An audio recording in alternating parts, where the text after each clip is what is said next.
दोस्तों इस वीडियो में हम जीएसटी का एक बहुत ही इम्पॉर्टेंट कंप्लायंस डिस्कस करने वाले हैं। साथ ही उसकी एक्सटेंडेड डेट के बारे में भी आपको पता होगा कि जो आपका अनेक्जर वी है वो किसे फ़ाइल करना है, इसके फ़ाइल करने के आपको क्या बेनिफिट्स मिलेंगे, ठीक है, वो भी आप जान लीजिए ताकि उसके अकॉर्डिंग आप डिसाइड कर लीजिए कि आपको फॉरवर्ड चार्ज के तहत जीएसटी पे करना है या नहीं करना। और इसकी लास्ट डेट क्या है, क्योंकि इस डेट को फर्दर एक्सटेंड किया गया था, इसको डेट को एक्सटेंड किया गया है 31 मई तक। अनेक्जर वी किसे फ़ाइल करना है? अनेक्जर वी बेसिकली एक फॉर्म है। अगर आप जीटीए हैं और जीएसटी की पेमेंट करना चाहते हैं अंडर फॉरवर्ड चार्ज, तो आप इस फॉर्म को फाइल कर सकते हैं। जुलाई 2022 से एक नया स्ट्रक्चर लाया गया for payment of tax on GTA service, और वहाँ पे अगर आप फॉरवर्ड चार्ज के तहत जीएसटी पे करना चाहते हैं तो आपको वो बिगिनिंग ऑफ फाइनेंशियल ईयर ही वो उस ऑप्शन को एक्सरसाइज करना होगा, ठीक है।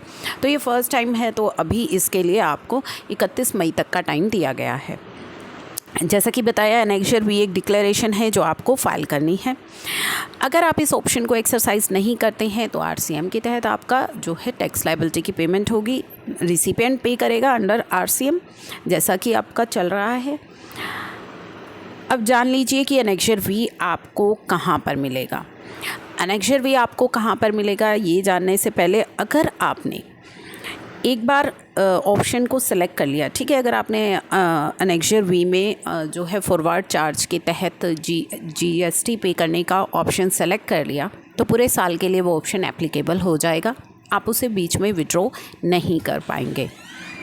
चलिए अब हम बात करते हैं कि ये ऑनलाइन ही आपको फ़ाइल करना है, लॉगिन करना है जीएसटी पोर्टल पर। उसके बाद आपको जाना है सर्विसेज टैब में। सर्विसेज टैब में यूज़र सर्विसेज में आप देखेंगे कि लेफ़्ट हैंड साइड आपको ये ऑप्शन दिया गया है। सिंपल एक डिक्लेरेशन है, फाइनेंशियल ईयर सेलेक्ट करना है और डिक्लेरेशन फाइल करनी है।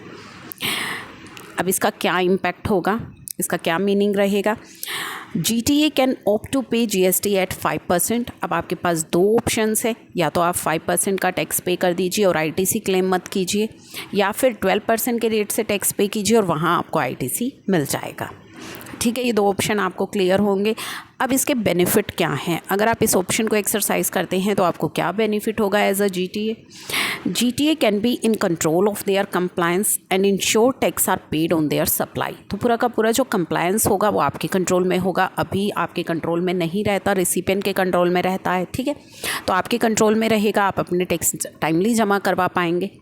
सेकेंड, इससे पॉजिटिव इम्पैक्ट रहेगा on the sale as the recipient, पर कोई बर्डन नहीं होगा अननेसेसरली आपका टैक्स कैलकुलेट करे, उसे आगे जमा करवाए, तो इस बर्डन से रिसिपिएंट भी फ्री हो जाएगा, तो आपके साथ वो ज़्यादा डील करने की कोशिश करेगा, ठीक है। थर्ड, कि आपको ऑप्शन दिया जा रहा है कि आप रेट चूज़ कर सकते हैं। अगर 5% का रेट चूज़ करते हैं तो जीएसटी की जो पेमेंट है उसमें आपको आईटीसी नहीं मिलेगा। 12% का करते हैं तो आईटीसी मिलेगा। लेकिन अगर आपको लगता है कि इस तरह के आईटीसी क्लेम करना, रिकन्सिलेशन करना, या आपका आईटीसी इतना नहीं हो पाएगा, तो ऐसे केस में आप 5% का रेट भी ऑप्ट कर सकते हैं। तो ये सभी बेनिफिट्स आपको हो सकते हैं अगर आप फॉरवर्ड चार्ज के अंडर जीएसटी की पेमेंट करने का ऑप्शन एक्सरसाइज करते हैं। तो 31 मई इसकी लास्ट डेट है, इसे एक्सटेंड किया गया था, पहले 15 मार्च थी, अब 31 मई हो गई है। तो चलिए, ये FAQs जो कि CBIC के द्वारा इशू किए गए थे वो हमने आपके साथ इस वीडियो में डिस्कस करे हैं।